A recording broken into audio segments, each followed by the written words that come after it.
Recipe হলো পাবদা মাছের ঝাল। পাবদা মাছের ঝালের জন্য প্রথমে আমি মাছটাকে ভালো করে বেছে ধুয়ে জল ঝরিয়ে এর মধ্যে পরিমাণ মতো হলুদ গুঁড়ো আর লবণ দিয়ে ভালো করে মাখিয়ে নিয়েছি। এরপরে আমি মশলাটা করে নেব। যদি আমার মাছটা 500 হয়ে থাকে তাহলে আমি নিয়ে নেব 50 গ্রাম পোস্ত, 25 গ্রাম সর্ষে, 25 গ্রাম কাজু, 25 গ্রাম চারমগজ আর পরিমাণ মতো কাঁচা লঙ্কা দিয়ে পেস্ট করে এই পেস্টের মধ্যে দিয়ে দেবো 2 চামচ টক দই।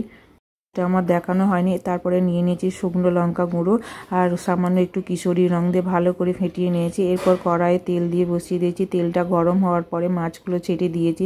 মাছটাকে একটু উল্টে পাল্টে লাল লাল করে ভেজে নিতে হবে। তো আপনারা যদি সর্ষে পাবদা করতে চান তাহলে একই পদ্ধতিতে শুধু মাছের ঝালটা হবে, শুধু মশলাটা হবে সর্ষে আর কাঁচা লঙ্কা পেস্ট হবে, বাদ বাকি একইভাবে সর্ষে পাবদা মাছের ঝালটা হবে। তো আমার মাছগুলো লাল লাল করে ভাজা হয়ে গেছে। এরপর আমি ওই তেলের মধ্যে দিয়ে দিয়েছি শুকনো লঙ্কা, কালো জিরে ফোড়ন, তারপরে আমি দিয়ে দিয়েছি মশলাটা।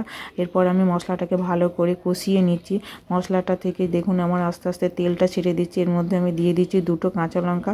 তো আমার মশলাটা ভাজা ভাজা হয়ে গেছে। এরপর থেকে তেল ছেড়ে দিচ্ছি। এর মধ্যে দিয়ে দিচ্ছি পরিমাণ মতো জল আর পরিমাণ মতো লবণ।